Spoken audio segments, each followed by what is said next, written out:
Hello friends, welcomes you all on Igniter. This is another lecture on welding of copper by oxyacetylene gas welding. जैसा कि आप लोग जानते हैं last के वीडियो में I have already discussed about a copper, property of copper and grade of copper. उसमें मैं आप लोगों को ये तीनों पॉइंट्स के ऊपर डिस्कस किया था और समझाया था कि कॉपर की प्रॉपर्टी क्या होती है, कॉपर कितने ग्रेड में अवेलेबल होता है, कौन सा कॉपर वेल्डेबल है, कौन सा कॉपर वेल्डेबल नहीं है। तो आज की इस वीडियो में मैं बात करूंगा वेल्डिंग मेथड के बारे में, कॉपर के वेल्डिंग मेथड के बारे में। और इसमें मैं आज का जो ये वीडियो है इसमें मैं केवल दो ही पॉइंट्स के ऊपर डिस्कस करूंगा। पहला जो होगा वो ए नंबर होगा, A welding process for copper welding and B edge preparation. यानी कि इस वीडियो में केवल ए और बी पॉइंट को ही कवर किया जाएगा, बाकी जो रेस्ट पॉइंट है उसे नेक्स्ट लेक्चर में कवर किया जाएगा फ्रेंड्स। क्योंकि अगर एक ही लेक्चर में इन सारे पॉइंट्स को कवर करते हैं तो वीडियो काफ़ी लंबा हो जाएगा। तो आगे बढ़ते हैं और समझने की कोशिश करते हैं कि कितने प्रोसेस से कॉपर को वेल्डिंग किया जा सकता है फ्रेंड्स। अब वीडियो को स्टार्ट करते हैं। तो यहाँ पे मैंने लिख रखा है कि welding process of copper welding. तो जैसा कि आप लोग जानते हैं कि copper can be welded by a various welding process like TIG welding, MIG welding, gas welding, oxyacetylene gas welding and also brazing. तो मैं यहाँ पे लिख देता हूँ कि जो है कॉपर वेरियस वेल्डिंग प्रोसेस के द्वारा वेल्डिंग किया जा सकता है। पहला होगा टिग वेल्डिंग,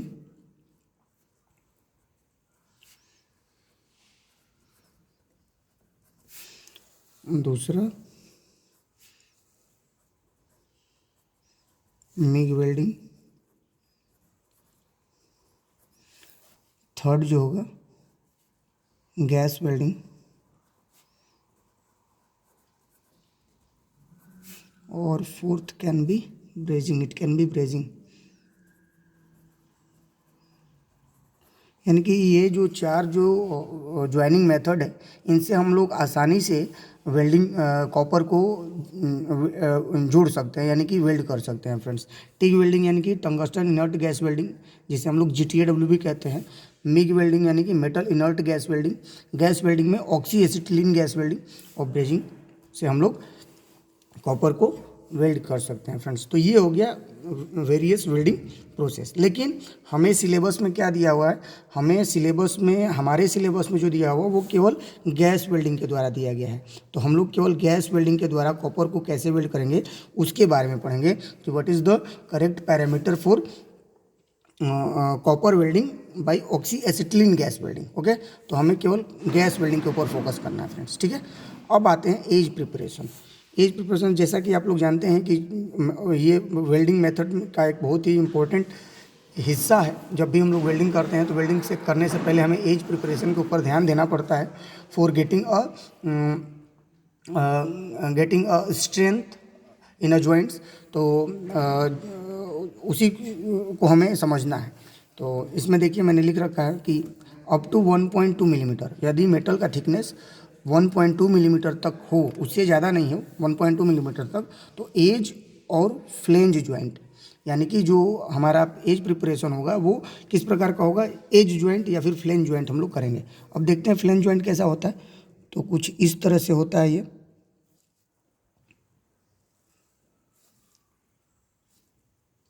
ये कुछ इस तरह से आप लोगों को दिखेगा।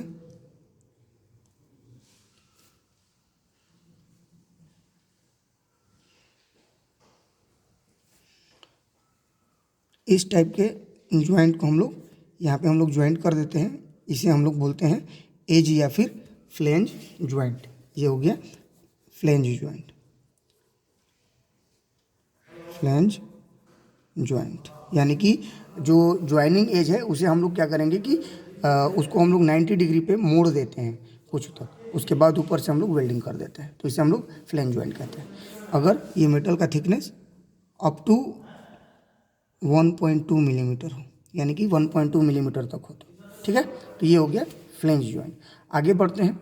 अगर मान लीजिए मेटल इससे ज़्यादा मोटा हो, इससे ज़्यादा थिकर हो, तब क्या करेंगे, if the metal thickness over 1.2 millimetre and up to 2.5 millimetre, यानी कि 1.2 मिलीमीटर से ज़्यादा हो और 2.5 मिलीमीटर तक हो, इससे ज़्यादा ना हो, तब क्या करेंगे, square butt joint with 50% of sheet thickness as a root gap. कह रहा है कि हमें यहाँ पे स्क्वायर बट ज्वाइंट करना है और जो रूट गैप देना है वो मेटल के थिकनेस का आधा देना है, यानी कि यहाँ पे ये मान लीजिए कि हमारा, हम मान लेते हैं कि 2.5 मिलीमीटर का है थिकनेस, तो हम यहाँ पे स्क्वायर बट ज्वाइंट करेंगे, ये हमारा ऐसा, एज पे कोई प्रिपरेशन नहीं किया जाएगा। और ये जो हमारा रूट गैप होगा, जो ये गैप होगा वो कितना होगा, 1 पॉइंट, जैसे ये मान लीजिए थिकनेस है, टी है थिकनेस, तो रूट गैप होगा, ये जो रूट गैप होगा T/2 हो जाएगा, ये T/2 हो जाएगा, नहीं यानी कि थिकनेस का आधा हो जाएगा। यहाँ पे लिखा हुआ है 50%, है ना, square butt with 50% of sheet thickness as a root gap, यानी कि सीट का जो थिकनेस होगा उसका आधा लेना है। यानी कि अगर मान लीजिए कि इसका थिकनेस 2.5 है, ये हमारा 2.5 है, तो इसका थिकनेस क्या निकलेगा, इसका रूट गैप क्या निकलेगा, 2.5 डिवाइडेड बाई 2, जो भी निकलेगा वो आपका रूट गैप हो जाएगा फ्रेंड्स। ठीक है, आगे बढ़ते हैं। अब इसमें कुछ आगे हम लोग समझते हैं कि अगर मान लीजिए कि इससे भी ज़्यादा मोटा मेटल हो, तब क्या करेंगे। इसमें थर्ड नंबर है कि यदि मेटल जो है वो हमारा 2.5 मिलीमीटर से लेकर के 16 मिलीमीटर तक थिकर हो, यानी कि मेटल का थिकनेस 2.5 से लेकर के 16 मिलीमीटर तक हो, तब हम लोग क्या करेंगे कि सिंगल भी ज्वाइंट बनाएंगे with 80 to 90 degree included angle, है ना। यहाँ पे इंक्लूडेड एंगल क्या होता है और बेवल एंगल क्या होता है, पहले हम लोग वो समझ लेते हैं। तो सबसे पहले आप लोग ये देखिए,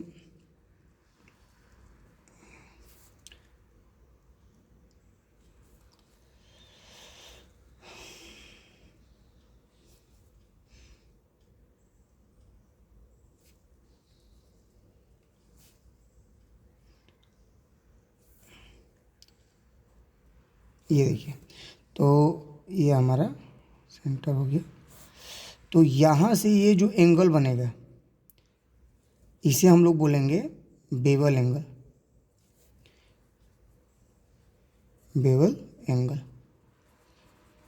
और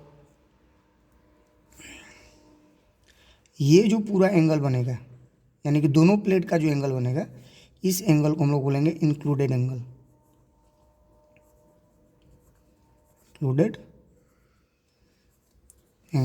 इसे बोलते हैं हम लोग रूट गैप,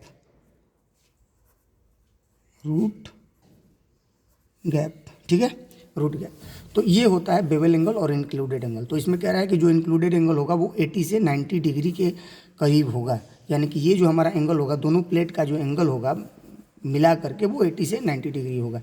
तो हम लोग 80 डिग्री भी रख सकते हैं और 90 डिग्री भी रख सकते हैं, या उसके बीच में भी रख सकते हैं।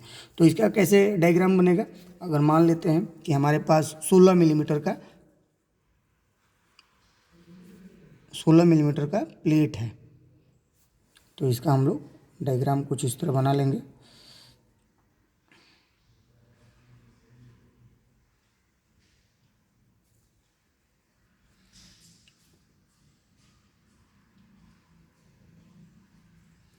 सॉरी, इस यहाँ पे रूट गैप भी देना था, तो यहाँ पे हमें रूट गैप भी देना है, बिना रूट गैप का तो मेटल ज़्यादा थिकर है तो दिक्कत होगा। ठीक है, तो ये हमारा रूट गैप हो गया, और ये जो हमारा एंगल होगा वो एंगल कितना डिग्री होगा, ये जो एंगल होगा वो 80 डिग्री से लेकर के 90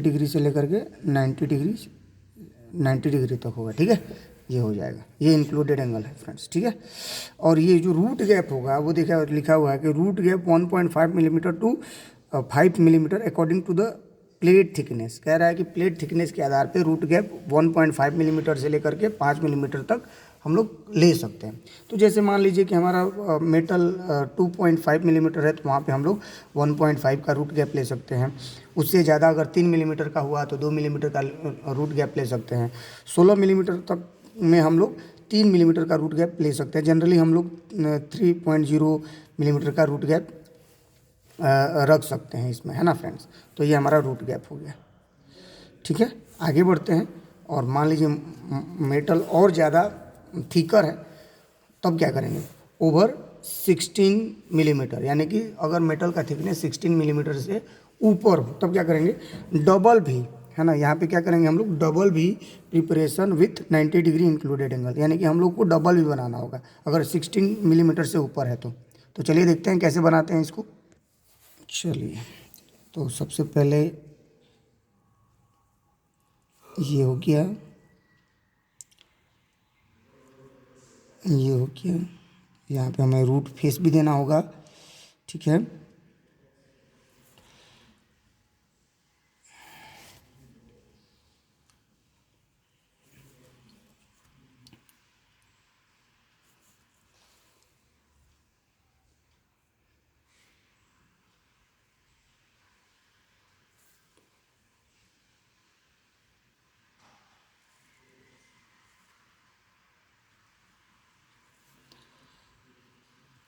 ये देखिए, ये डबल भी बन गया,